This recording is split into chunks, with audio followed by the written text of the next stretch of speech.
Hurling toward Earth, Chinese space metal the size of a bus is expected to come crashing down to Earth. Now, what doesn't burn up in the atmosphere could land along a strip of the U.S. from Northern California to Pennsylvania, and that includes the southern lower peninsula of Michigan. The governor activated the state's Emergency Operations Center today to prepare. 7 Action News reporter Brian Abel talked with the leader of the center today on what they're doing to prepare, and he joins us now live with more. Brian. Yeah, glad that this Chinese space station is supposed to fall from the sky sometime this weekend, but predicting when in order to find out where, it's about a 16-hour margin of error. So Michigan is getting ready just in case. Physics tells us what goes up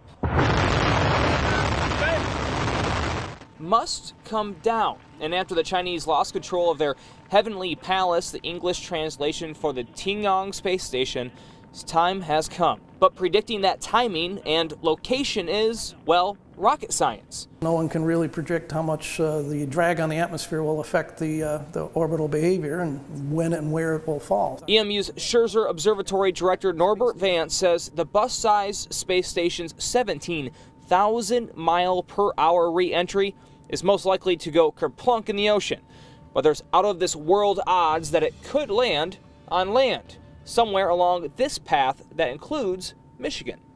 When asking NASA today for re-entry predictions, it sent 7 Action News a statement that says, in part, as this is a Chinese spacecraft, NASA would refer you to the appropriate authorities in China for comment. Michigan, however, is monitoring the situation closely. If we fail to prepare, we're preparing to fail, and that's just not acceptable in this line of work. The Emergency Operations Center says about 2 hours till impact will be that critical point where there will be enough concrete predictions to decide how to respond. Our concern is that a highly toxic substance called hydrazine, which is fuel for the space station, could potentially survive re-entry. You do not want to touch any of this debris. This hydrazine is caustic and it can burn you. It's believed to be carcinogenic. This needs to be left for hazardous material trained officials to deal with.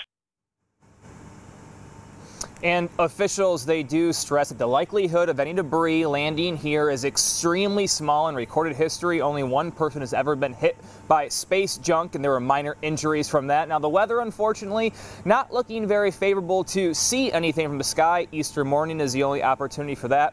Oh, and by the way, we didn't hear back from China. Reporting live, Brian Abel, 7 Action News. All right, Brian, appreciate the update there. At number 4 tonight.